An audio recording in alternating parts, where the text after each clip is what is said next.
You're listening to the Financial Source podcast on YouTube. Welcome to the Financial Source podcast.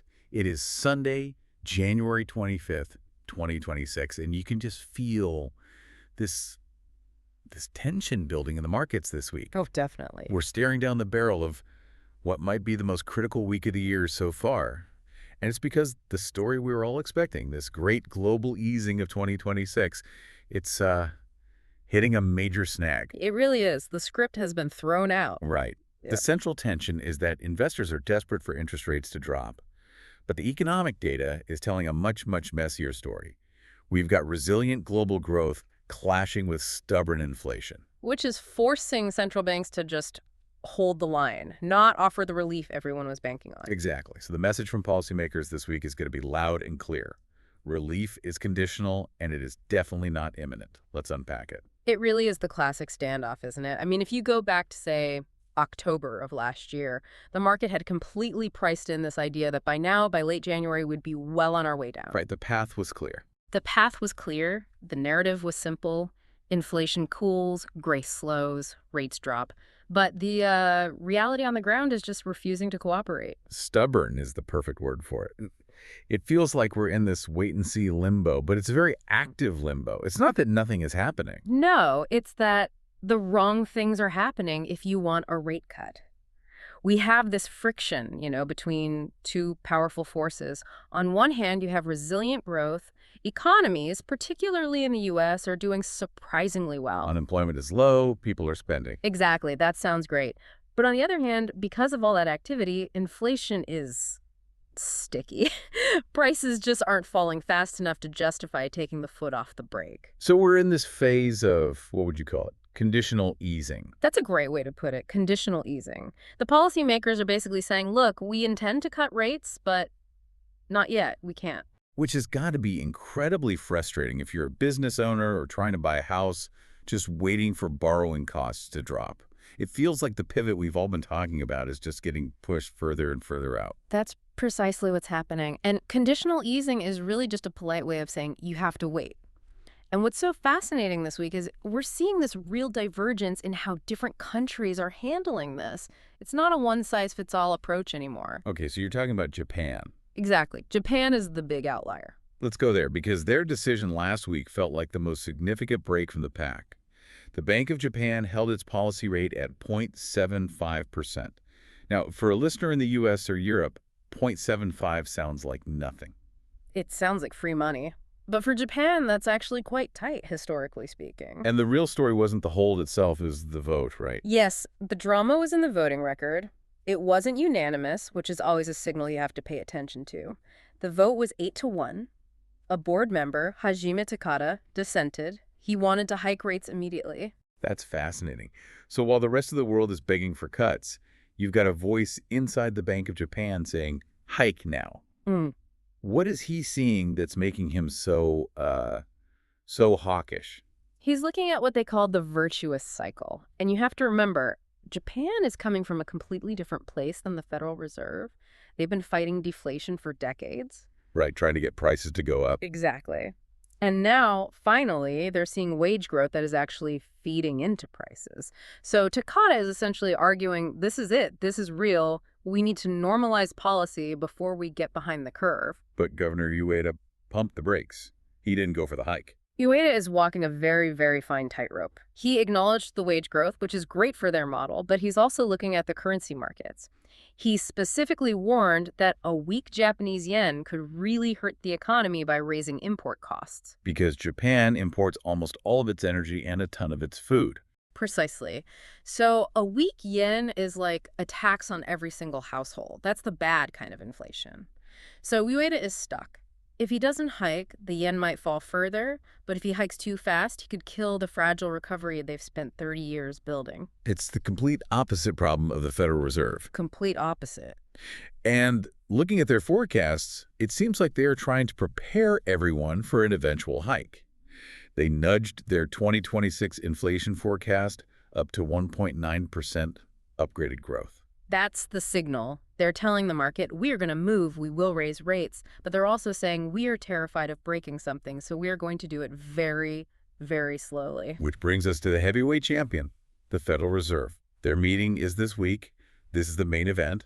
What are we expecting?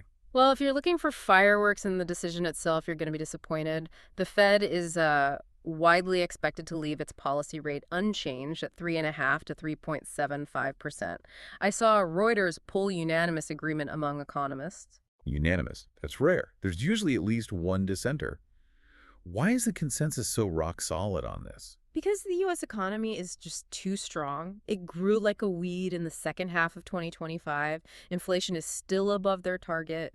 There is absolutely zero economic urgency for them to cut rates right now. So Jerome Powell has a luxury. He has the luxury of patience. He can afford to just sit back and say, let's see a few more months of data. Well, the economics seem pretty clear. The political environment around the Fed is getting incredibly messy. Well, it's a pressure cooker. You got public criticism from President Trump, and then there's this ongoing legal scrutiny over the headquarters renovation. It adds this layer of drama to what should just be a technical meeting. The Federal Reserve, it prides itself on its independence. Making decisions based on data, not politics. Right. But when you have the president criticizing policy, and at the same time you have these legal questions swirling around the institution's own management, it just creates noise. It kind of chips away at that armor of independence. It's a distraction. Now, to be clear, I don't think the renovation issue changes the interest rate vote. Not at all. But it absolutely changes the messaging. The press conference is going to be scrutinized so heavily. So the hold is a done deal, but the Q&A with Powell is where the real story might be. That's where the action is. And economically, the outlook is pretty simple. Rates are on hold through the first quarter. The rate cut story for the U.S. is now a later in the year conversation. All right, let's head north. The Bank of Canada is also meeting. Are they in the same boat as the U.S.? Similar boat, different waters. The Bank of Canada is expected to hold rates at 2.25%, but the forecast there is for a very long hold. We're talking maybe until early 2027. 2027, wow. That's a lifetime in market years. Why so long? I saw that their inflation actually ticked up in December to 2.4%. It did, but that's a bit of a head fake. It wasn't because of runaway consumer spending. It was what economists call unfavorable base effects. Okay, let's break that down. What does that actually mean for someone just looking at prices? So inflation is a year-over-year number, right? We're comparing prices today to 12 months ago. Well, last year, Canada had a temporary holiday on their goods and services tax. It was a tax break that artificially pushed prices down for a bit. Okay, so the starting point from last year was artificially low. Exactly. So now, when that discount period drops out of the calculation, we're comparing today's normal prices to last year's artificially low prices. It makes the jump look bigger than it really is, even though some things, like energy, actually got cheaper this month. So it's more of a statistical quirk than a sign the economy is overheating. For the most part, yes. But central bankers are cautious people. A 2.4% reading, even if you know why it happened, still makes them nervous. It's enough to keep them on the sidelines. Plus, they're really worried about trade uncertainty with the U.S. The threat of tariffs. The threat of tariffs is huge for them. You can see it in their business sentiment surveys. Companies are optimistic about sales, but they also expect layoffs. That's a confusing signal.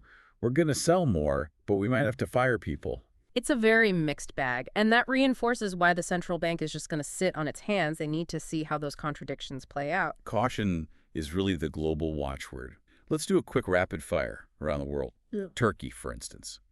That headline rate, you have to do a double take. Always a wild ride in Turkey. They cut rates to 37%. 37?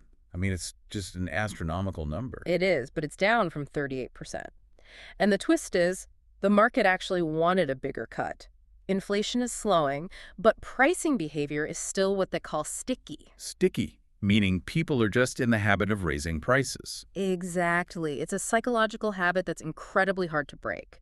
The central bank knows if they cut too fast, that habit comes roaring back. Analysts think they'll get the rate down to about 26.5% by year-end, but it'll be a slow, painful grind. Okay, and then over to Scandinavia. Norges Bank and the Riksbank. The Norges Bank in Norway held steady at 4%. And what was interesting is they explicitly mentioned geopolitical risks in their statement. A reminder that it's not just about domestic economies. Not at all. Norway is basically saying the world is too uncertain for us to cut rates. They're not seeing cuts until well into 2026. Sweden, though, is in a slightly better position. The Riksbank. Yep. They're expected to hold at 1.75%.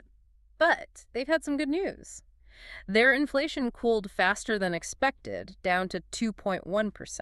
That's pretty much on target, so why not cut? Because they are terrified of being wrong. They don't want to declare victory, cut rates, and then have to reverse course in 3 months, so they're going to wait. Maybe spring, maybe summer. It's the same theme everywhere. No one wants to celebrate too early. What about Brazil? Brazil is expected to hold their Selic rate at 15.00%. They are being incredibly strict, or hawkish. And is that working for them? It is. Inflation has cooled to 4.26%, which is inside their target range. And because their rates are so high, it makes their currency stronger. Which makes imports cheaper. You got it. Yeah. Cheaper fuel, cheaper electronics. So their caution is actually paying off. They're basically importing deflation. So beyond the meetings, what are the key data points you're watching this week? I'd keep a close eye on Japan and Australia. In Japan, the Tokyo CPI number is coming out. It's still above their 2% target. If that number stays elevated, it just adds more fuel to the fire for the Bank of Japan to hike rates. And Australia. Australia is pivotal. Their fourth quarter inflation data is dropping. Headline inflation was recently at 3.4%, which is way too high for them. That's much hotter than what we're seeing elsewhere. It is. And the risk here is that if this data comes in hot again, the Reserve Bank of Australia might not just hold, they might have to tighten. You mean hike rates? I mean hike. Imagine the shock to the system if, while everyone is waiting for cuts, Australia is forced to raise rates. It would be a huge sign that this inflation fight is not over. That would be a massive wake-up call. Okay, so to bring it all together, it feels like these central banks are walking a tightrope between killing growth on one side and letting inflation get away from them on the other. That's the perfect way to describe it. They're confident inflation is moving the right way, but they are not convinced enough to let their guard down. They're terrified of declaring mission accomplished too early and then watching inflation spike all over again. So for you listening, the bottom line is pretty blunt. Borrowing costs aren't coming down tomorrow. This whole global easing cycle is, at best, on pause. It's on pause or it's happening in super slow motion. And all the political noise, the trade risks, it's just making an already hard job even harder. And here's the question I'm left with. We see this divergence growing. Japan hiking, the U.S. holding, others cutting very slowly. The assumption is that the global economy can handle these high rates. But for how long? How long can growth stay resilient if rates stay this high for all of 2026? That is the multi-trillion-dollar question. We are testing the structural integrity of the global economy every single day that rates stay this high. If the data finally cracks, it could crack very fast. And then the conversation will change very quickly. Thanks for listening to the Financial Source Podcast. See you next time.